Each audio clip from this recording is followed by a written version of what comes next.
Hi, I am Zoe Starr, and welcome to Paranormal Extractions Show.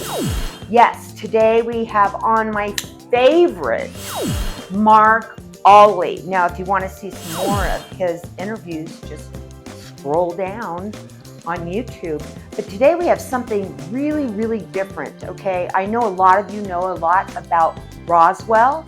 Well, his new book that's out is called Europe's Roswell, 40 Years Since Impact. So, wow, I know everyone's going to want to know about this one. Now, I'm going to tell you a little bit about Marc, okay? He's a best-selling author, a TV producer, a writer, a lecturer, a broadcaster, a musician, and an artist. And you could also, and he's a TV star, okay? So he's huge. All right, so we're going to go over and talk to Roswell. We're not talking to Roswell, we're talking to Marc, but it's about Roswell.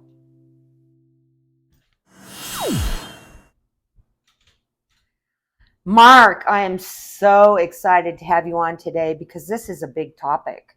So, brand new book that's out. Yeah. So why don't you tell us a little bit about yourself? I mean, I already told everybody, but if there's anything that you want to start with or say or get right into it. I don't know. I mean, you're pretty well covered it. I don't know if anybody wants to really find out more, go and find me on Facebook or have a look on Amazon. All my stuff's on Amazon. That's the only bit you missed, but there you go. Always start with an advert. It's always a good place to kick in. So yeah, if people want to know more, go and find me. Come and find me on Facebook. It's brilliant. There's loads of info on there. And it's just under your name, Marc Olly. Right. Yeah, just type my name in. Right. You can't miss the beard. I mean, the current photograph looked like somebody else. I look like somebody else's easy top, with like really cool shades. But yeah. It's summer over here, which means it only rains about 3 times a week. Yeah. So one day of sunshine, and out come the sunglasses. Yeah. Okay. So they can definitely find you there, and I know you have more books. So all they need to do is punch in Marc Olly, and then it'll come up right on Amazon, so they can see all the books that you've written. Yeah, the new one. Let's get it off to a start. The new one's this one, Europe's Roswell. The official release date is the 1st of August. So officially, it's not supposed to be out till the end of July, but my publisher's a beggar for putting stuff out early because he always does. So just keep your eyes peeled. Watch the horizon for this thing flying in, because it will be at some point. It's like a UFO. That's the one. And it's book number 9. So there are others out there you can go and find. But this one's book number 9. You can see from the strip on this one, this is the test copy. We're still at test print. Okay. So you really have got the jump on this one. This is an exclusive. I know. I got priority on this. You did indeed. You're first in on this one. Yeah. So we'll have to do an ad for you when it's out. Yes, definitely. Yeah. So people can definitely, know when it's coming out. So this is kind of like we get to hear about it before it comes out months down the road. You're well and truly 2 to 3 months ahead of publication date. We've got a good idea what the contents are going to be, because I can tell you a little bit about the book. It's a follow-up to a DVD stroke online production called Europe's Roswell, funnily enough, that came out in 2008. And I did it for Reality Entertainment, Reality Films, which is an American-based company. And again, if people want to go and see that version of the story, the original, I believe that it's floating around on the internet still, and possibly on Amazon Prime pay-to-view. And that was done by my production company, because you mentioned in the introduction, I'm also a producer and writer as well as a presenter. So that's what we did. That was a second or third production that Mythco did. So that's out there. But then you see, my publisher, who also did King Arthur, is supposed to publish Flying Saucers. So he came back to me and said, look, we've done one on Crystal Skulls and Human Heads, we've done one on King Arthur, both of them are history. Isn't it about time you gave me something with flying saucers in? So I said, well, it's called Flying Disc Press. Yeah, so I know. I'm like, yeah. Okay. And he said, well, it came down in 1983. He said, so the crash was in 83. We're in 2023. Let's do 40 years since impact. Yeah. So that's how the book came about. That's what got us started. Yeah. So, so tell us about this. I mean, this is very fascinating. I find it extremely fascinating. The thing that obviously has made people question it a little bit is the fact that we decided to use the zip line Roswell. Obviously, there's only one Roswell. New Mexico, that's the famous UFO crash out there in the States. The thing with that, though, is we were finding that the same basic pattern of events that happened with Roswell, down to the quite fine detail, were happening with this crash that occurred near Aberystwyth. It's a little village called Llanillar in mid-Wales in 1983. The same set of circumstances were triggering it off. Wow. I'll give you some examples. The first thing that came out was a newspaper article. It was sent to a friend of mine called Gary Rowe, who was running the UFO investigation team for that part of Wales back at the time. And he got this newspaper article, and it's out of the Sunday Express. So I thought, oh yeah, big national paper, this will be everywhere. Exactly like Roswell, the newspaper article was there one day and then gone the next. Wow. It never appeared in any other newspapers. So very much like the Daily Record featured the Roswell crash, and there was a couple of articles on that, and then it was gone. Exactly the same thing happened with this. Wow. Then Gary gets a phone call. Then he gets a phone call from this farmer who says, "Look, yeah, I'm the guy who's in the article. The crash happened on my land. Do you want to come out and have a look at the crash site?" So that's when Gary's sort of UFO recovery team, crash recovery team, get involved. Do you want to carry on with the story? Yes. Yeah. Okay. Well, of course. I mean, I'm listening. I mean, okay. No, because of the similarities between, the Mexico and this is what is blowing my mind. Right. Well, this is where they really kick in, because the farmer who came out of a morning to find that 4 of his fields were covered in crash debris. Oh my God! That were clear the day before. I mean, talking big fields as well, because it's Wales, all covered in these pieces of metal. The first thing he did was he phoned the Air Force, which was perhaps not a good idea, but he phoned them. He said, you know where this is going straight away. And he said, well, I think you've got a crash here. I think one of your things has come down. And they said, well, it's not one of ours because we didn't have any out, but, leave it with us. And then he phones Gary, this UFO recovery guy, and Gary says, I'll come in a couple of days' time. Can't come straight away. And then the farmer says, but, and this is the big but, he says, the MOD, Ministry of Defence, has already been. He said, because I phoned the Air Force, they came in, and they spent all the next day clearing all of these fields. So they cleared everything. He said, all the debris is gone. Oh, my God. Well, Gary's like, I bet it's not. I bet there's some they missed, because apparently they carried on through the night. So a couple of days after the clean-up, Gary turns up and he spots this great, huge slice cut out of some trees. There's a wooded copse that borders on the side of the farm. Right. There's a 25-foot swathe of trees that have had the tops all cut off. And you can see where this thing's come down, hit the trees, gone across the fields. Well, this is the amazing thing. Despite the fact it had lost all this debris, it flew off. It could still fly. What? So it wasn't like, I know, it's not like a regular aircraft, It smashed like an egg, and all this debris covered 4 fields, and then it flew off. So you got no aliens, no engines, no strange flying saucers, none of that. Just this great huge cut shape through the woods. So Gary and his team says, right, look, they've cleared the fields, but I bet you any money they can't clear all the woodlands. So they get stuck into the woodlands to see what they can find amongst the trees. And they get about 6 pieces of this strange material out. So anyway, same thing as the other Roswell? Basically, yeah. It's like a metal, sheet metal, and it's sort of green on one side, but apparently it's not aerodynamic paint. When you turn it over, it's got resin on it, and it's got these hexagonal sort of rubber patterns on it. In fact, I can show you what it looks like. Let's really blow everybody's mind. Here we go. It looks like that. What? Yeah, that's inside your book. Yeah, that is a blow up. Yeah. Now I know you have a lot of pictures. You have a lot of pictures in your book, and you have a lot of evidence. Yes. And a lot. what I'm saying with the book basically is that if you, let's say you've got a bookcase full of UFO books, you'll have photographs, you'll have accounts, you'll have abductions, you'll have all sorts of stuff in amongst all of those books. But the final chapter, if you like, the Holy Grail, is a piece of a UFO.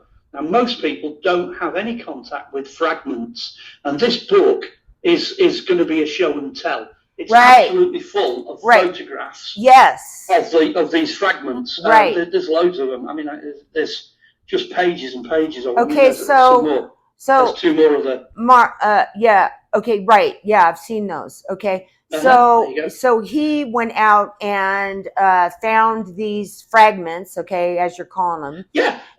Anyway, he makes an arrangement with the farmer, and he says, "Look, I'll tell you what. I'll go and get some more guys, and I'll come back, and I'll perhaps bring a metal detector with me, and we'll have a look round, and we'll see if we can get any more of this. We'll be back, in about a week's time." Anyway, the following day, then he gets another phone call off the farmer and says, "You're not going to believe this. They're cutting the woods down." What? Yeah, the Forestry Commission's come out, they're clearing it. So Gary gets on the blower to the Forestry Commission and says, "What are you doing? Why are you getting rid of this woods?" The guy on the other end goes, "Wind damage. It's wind damage." What? So Gary's like, "Do you normally get rid of woods because of wind damage?" And this guy's like, "Well, no, but we're getting rid of this one." So they cleared the woods as well. So this is an interesting question, because people asked me this at the time. They said, why didn't you feature the crash site, fairly prominently in the DVD, in the video release? Well, you do actually see the crash site, and it's a bit bizarre because it's like a panning shot. There's this shot where you're going across all these fields covered in snow, and there's hills in the background. It's the first shot that you come in on. That's it. That's the crash site. There's nothing there. Absolutely nothing there. So what makes a great story ultimately doesn't necessarily make great TV. Nobody wants to see 10 acres of grass with three sheep in it, and a rain cloud, which is what you usually get. Or better still, hey, here's a woods that isn't there. Nobody wants to see that. No, of course not. And we even went and chatted to the farmer, and the farmer said, "Well, we've got nothing really to add to what was in the original newspaper report. There's no new information or anything." And then he said, "Well, and I don't really want my farm showing, and I don't really want the location giving away, because I don't want tens of thousands of people all piling down here, thinking they're going to find something. Yeah. They're clearly not going to, Right. It was professionally cleaned 40 years ago. So we never even got the cameras out the boot. We just left it, really. We just did this panning shot of his land, and that was that. Right. So the rest of it's funny, actually, from a producer's point of view. I mean, it might mention this in the book. It's funny because we started with the end of the story. So it's a bit like people were claiming to have fragments and bits of stuff that came down at Roswell. Well, you've got the same parallel following the cleanup. Well, we've got the bits, but we don't have any of the rest of the story. So we were trying to piece together what this thing was and where it came from, and and all the rest of it. So really, it's a bit thin at the front end of the story. We don't really have a beginning, and we've not got much of a middle. But we've got this enormous bang at the end where we've actually got pieces of this crashed vehicle. Okay, Mark, have these been tested? Yes, that's the obvious question. Okay, yeah, I mean, this is really important, so tell me. Yeah, I mean, obviously you can't just, turn up with a sucking great big piece of flying saucer, hand that over to the MOD and go, "Hey, what's this?" That's not going to happen. You're so funny. What Gary did, Gary was really clever. Because he'd been doing UFOs for so long, he got a lot of friends that were, shall we say, extremely supportive. There was a couple of ladies and this other guy that all worked in aerospace. They all worked in aeroplanes, in cutting edge technology. Sure. So he put one of these sheets up. He took a few fragments off and sent it off to British Aerospace. Said, "What is it?" And he gave a few other bits to these other ladies. And the ladies came back and said, "Well, it's not one of ours. We've never seen anything like this before. We don't know what it is. We don't know how it works." We got a bit more information back from British Aerospace. They came back. They said, the metal, the silver bit in the middle, if you like, is a pure alloy of duralumin.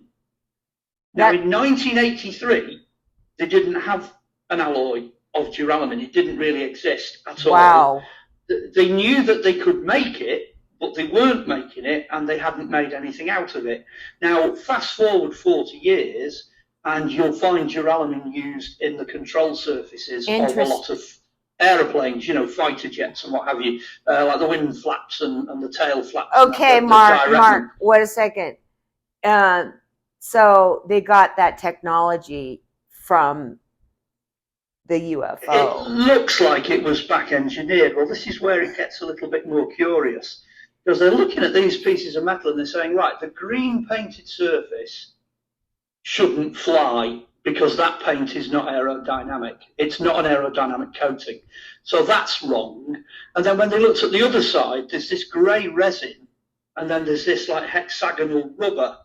And they said, we can tell you that there are a few recognisable elements in these materials, but we have no idea what the material is. Now, remember, you're talking about British Aerospace now. This is proper cutting edge. They make stuff for the military, Yeah, right. So back in the 80s, they'd never seen anything like this. Wow. So what we decided this was a layer cake. We decided that the green paint's on the outside, then you got the duralumin, then you got the resin, then you got the rubber, and then they stick hexagonal foil with vertical chambers to the rubber, and then another layer of rubber, resin, duralumin, green paint. So when you trap that, you can make a thick shell that weighs virtually nothing. Wow. You could drive a herd of rampaging wildebeest across this and it wouldn't cave in.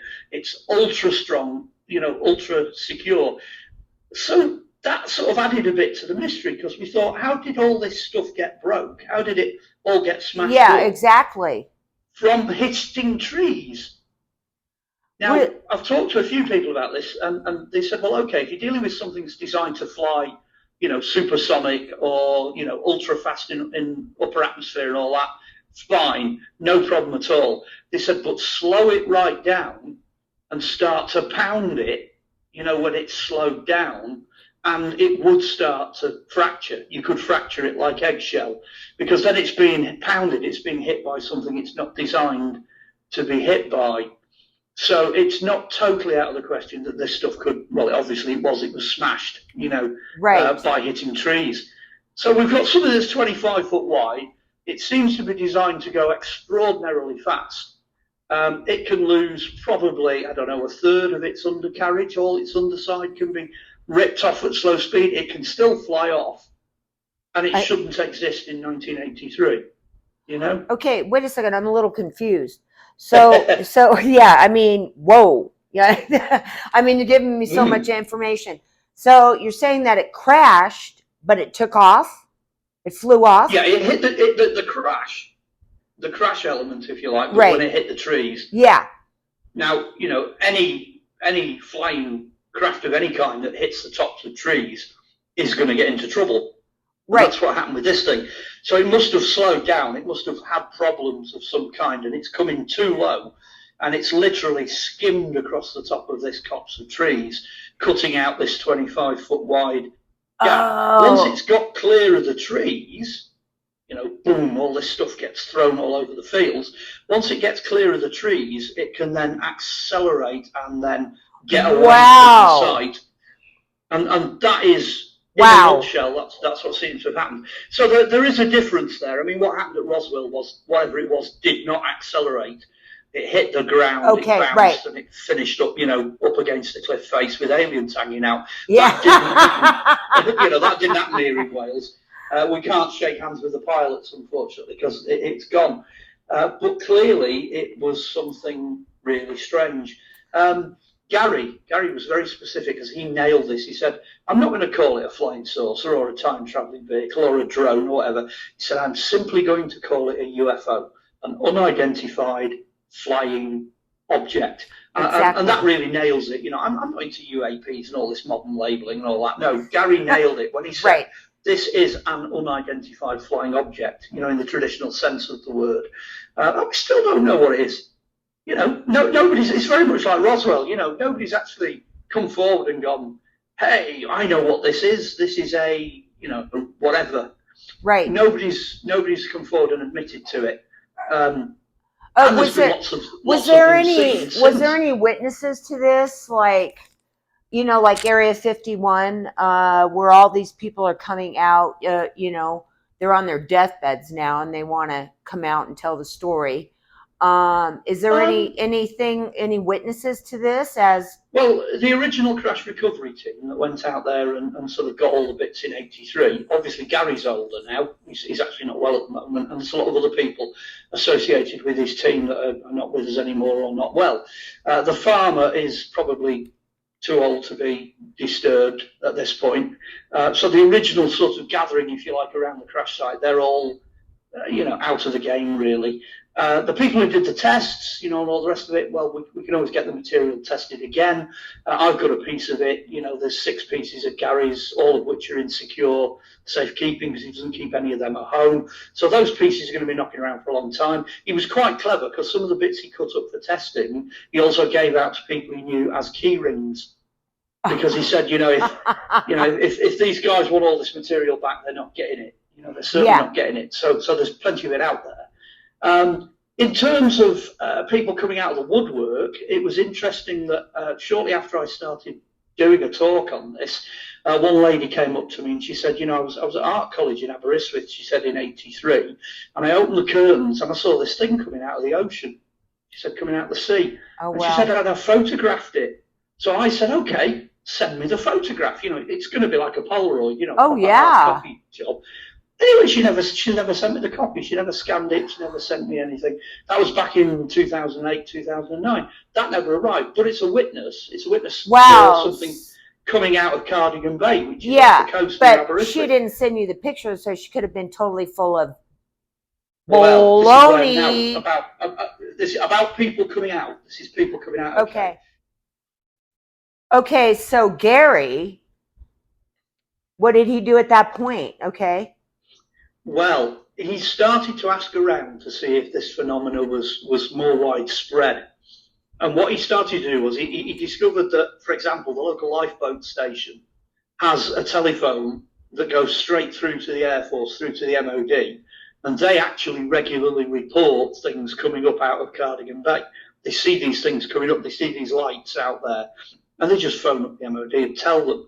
And it turns out that a lot of these things go flying north, and then they go up the coast, and then they turn sort of west to east. They go that way. Now, back in the 1980s, early 80s, I saw something fly up the Mersey Valley, which I've got an account that I put in the book, along with about 6 or 8 other witnesses in different locations. Mm-hmm. Now, that apparently is quite typical. Things do come up out of the bay. They do go flying around that part of North Wales. And then very often they go zipping off up this river valley, which brings them up to my neck of the woods up here. It's become known, I think, as a triangle. It's the North Wales triangle. Interesting. Very interesting. So there are more witnesses, and Gary has seen more as well. He's seen these silent ships in the sky. He's an eyewitness to these things. There's probably actually more material there for another documentary. There's probably a good chance we could do something else on that at some point.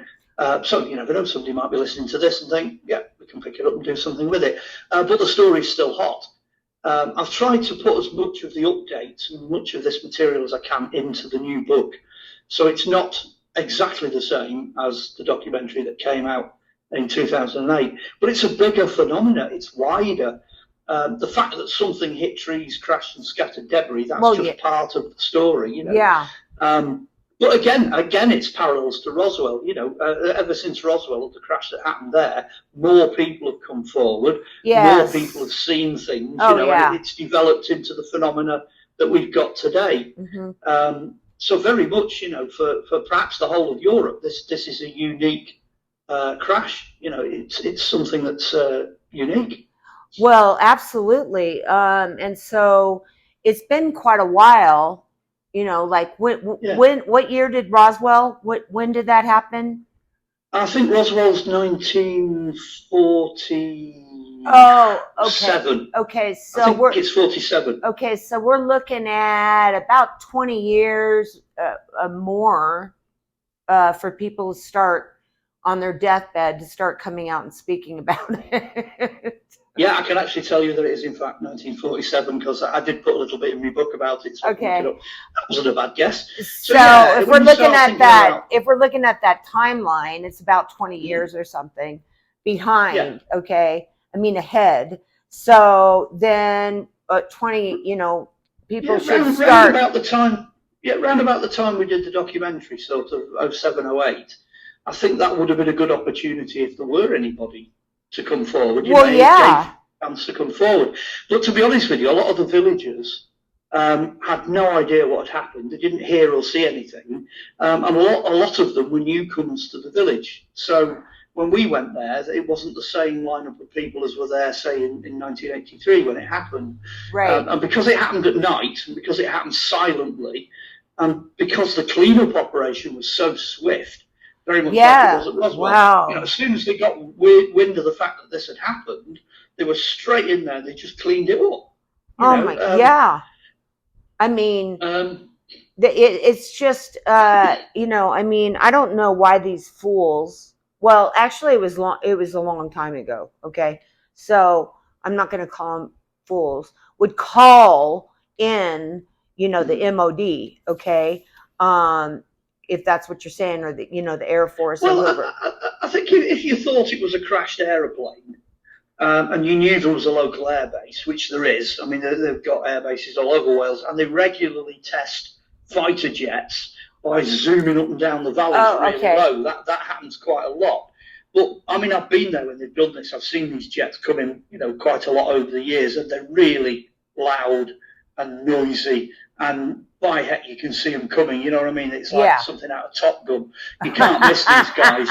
They kind of fly up the valley and get this boom as they disappear. If somebody did that in the middle of the night, you'd know about it. And it's not the kind of thing that accidentally, they don't accidentally hit trees. Right.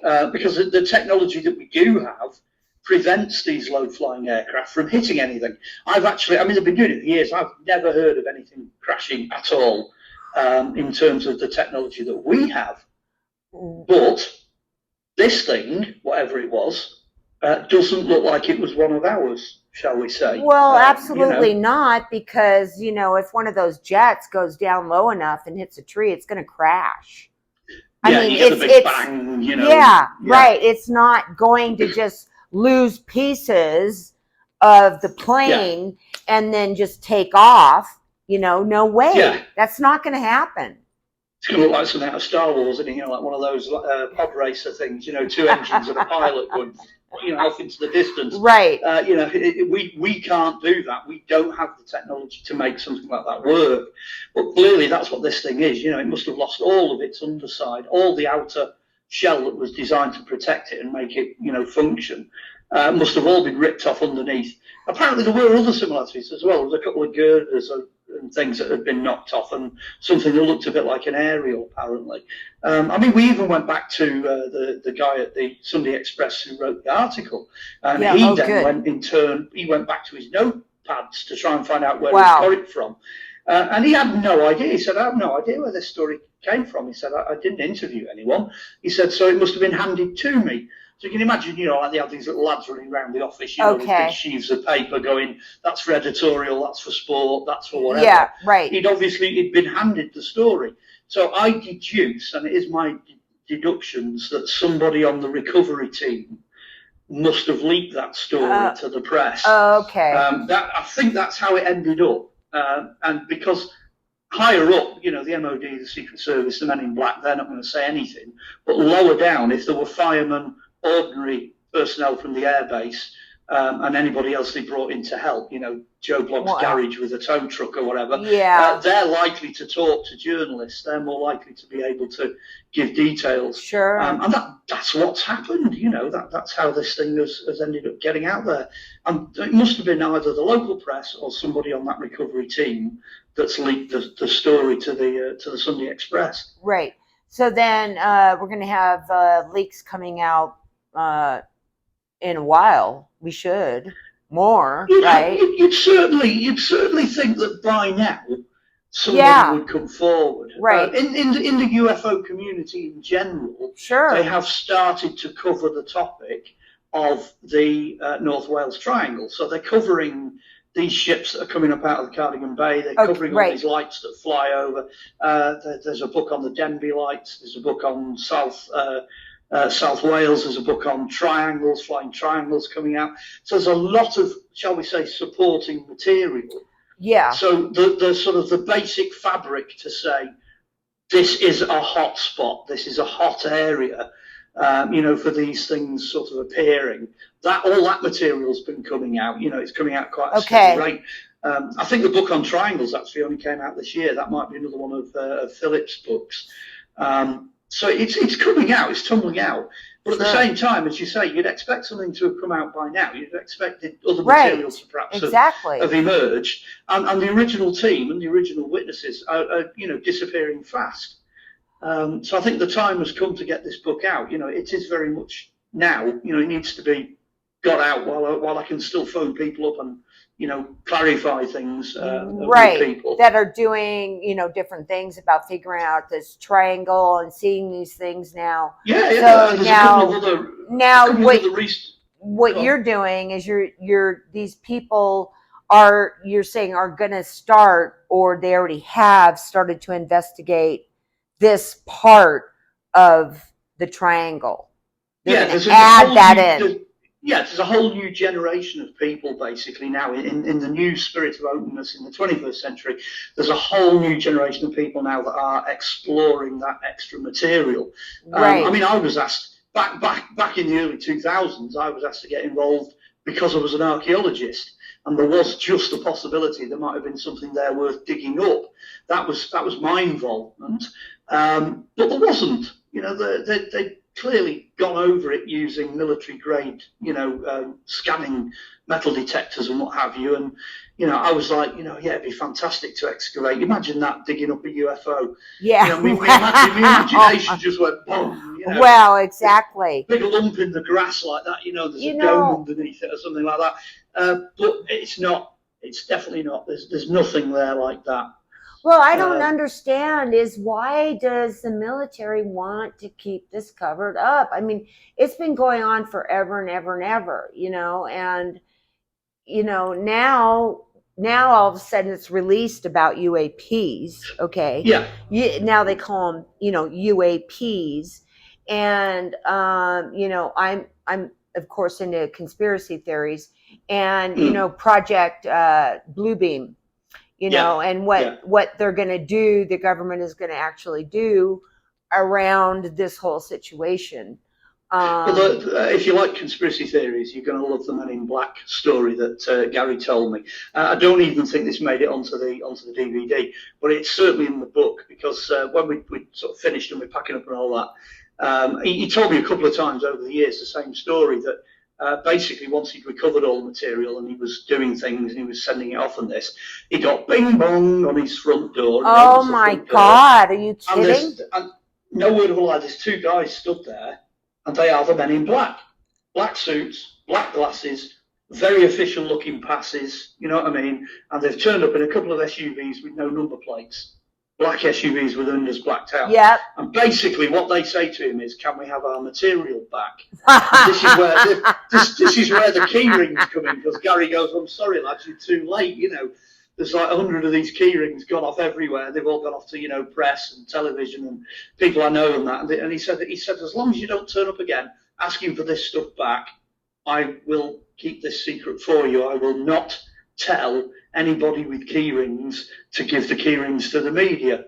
And to be honest with you, right up to date, 40 years on, he's been absolutely truthful to that. He's not handed any of these key rings out and told anybody to, go public.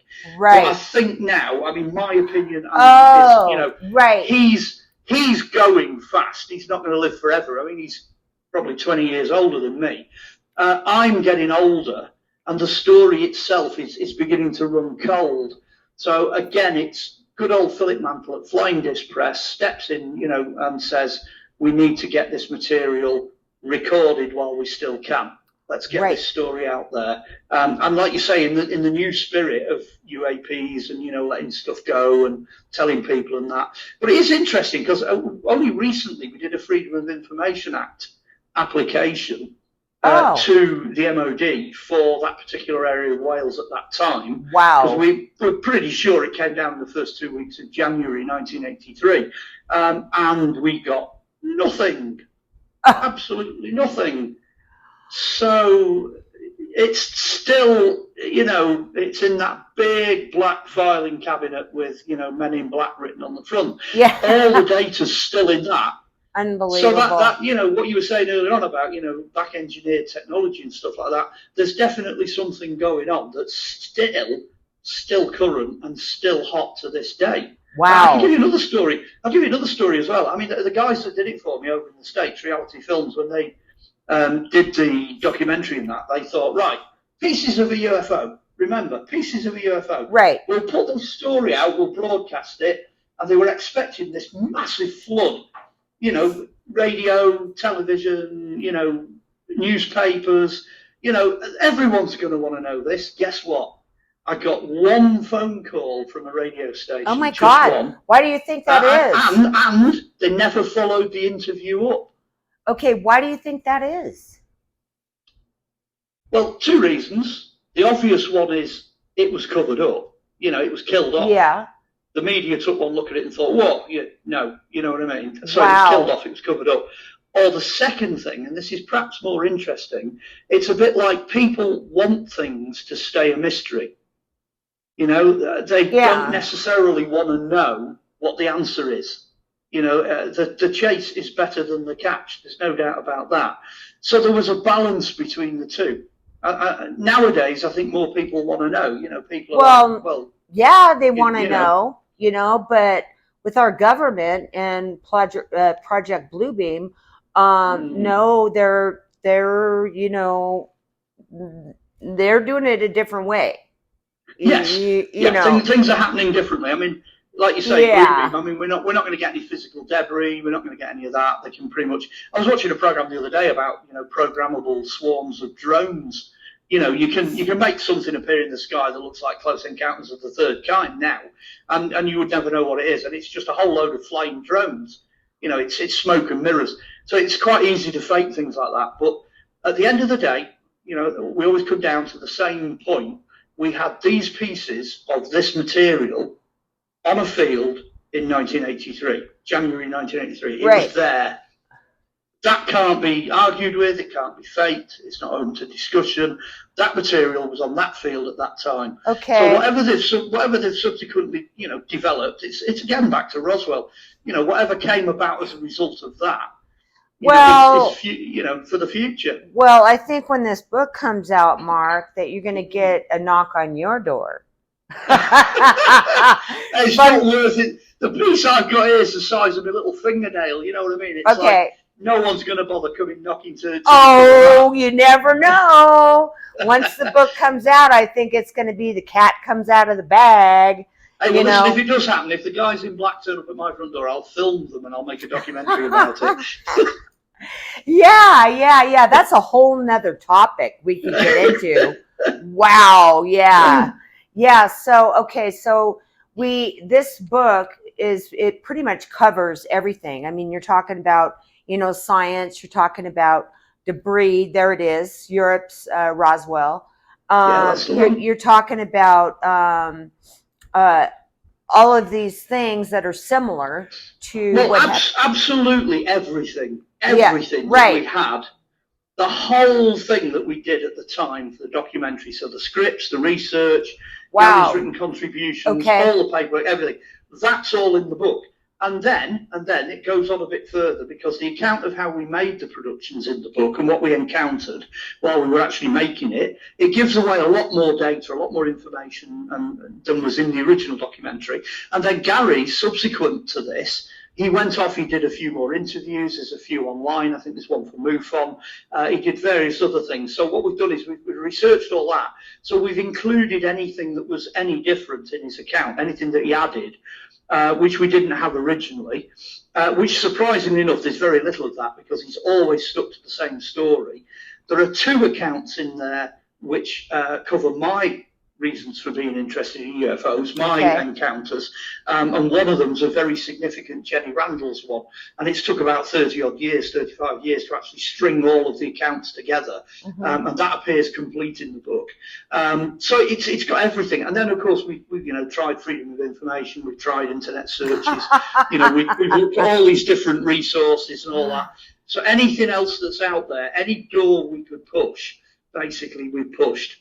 Again, the only one we've just not bothered with the farmer, the guy at the very Yeah, beginning. yeah. It's Right. not fair. I've got to say, it's not fair to No, bombard you him. can't do that, because I've had some people come up to me and tell me about events, but they're like, no, we don't want anyone to know where we're located or anything, because we're just going to be bombarded by all of these. Gary was at the beginning. That's something Gary really wanted. He really stressed this. He said, "Look, when you release this, I don't want anybody to know where I am. Right. I don't want anybody to know where the farmer or the farm is. Don't give any of that away, because at the end of the day, that's not really the story. Yeah. It's not relevant to the story." And everything that Gary had to say as an eyewitness, when we did the DVD, we actually put the whole of his interviews onto the DVD unedited. So everything that he said in the order that he said it has already been released. And that was on purpose, because it doesn't half frustrate me, when people in the UFO community say, well, I gave them an hour and a half interview and they only used 20 minutes, and you're like, where's the other hour and 10 minutes? Well, that's what TV does in these shows, is they tell you that they're going to put the whole thing on, and then when you watch it, everything's cut out. And it's like, well, where is so and so? These important points. It's like, if you're dead lucky and you do an Amazon search, the DVD version, which has the extras on, that occasionally pops up secondhand, on Amazon. You can actually still get. I mean, I don't know if anybody really. Okay, what's the name of the DVD? It's just called Europe's Roswell.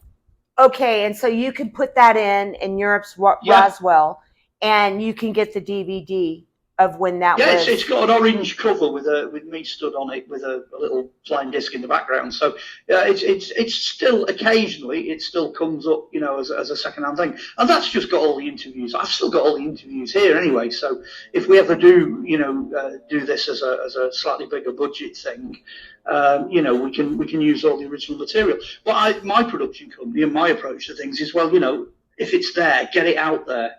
Get all the material out that we've got.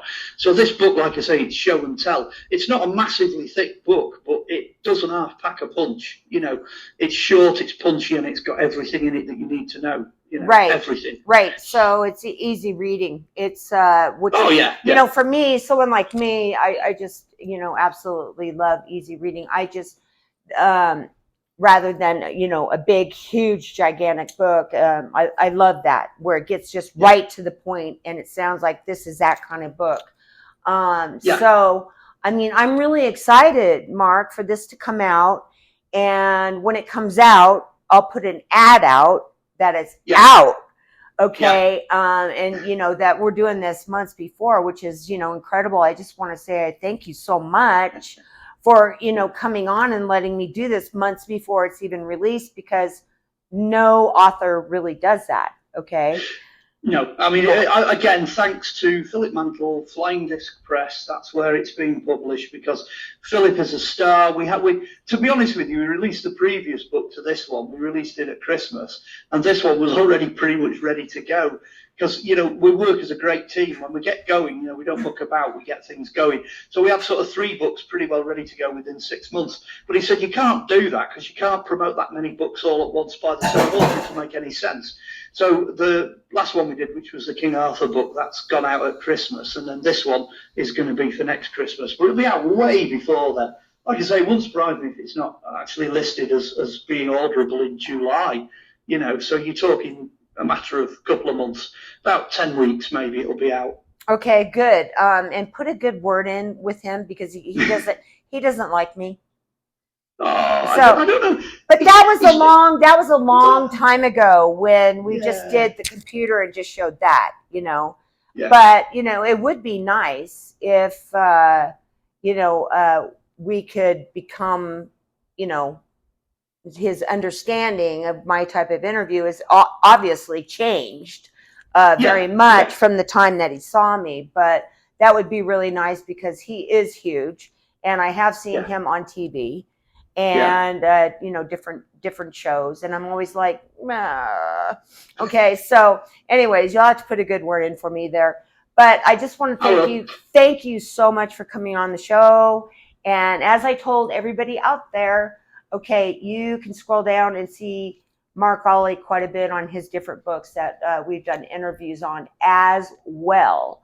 But this is going to be a real hot topic when it comes out. And I just want to say thank you so much for letting me do this interview in advance, Marc. Absolute pleasure. Exclusively just for you.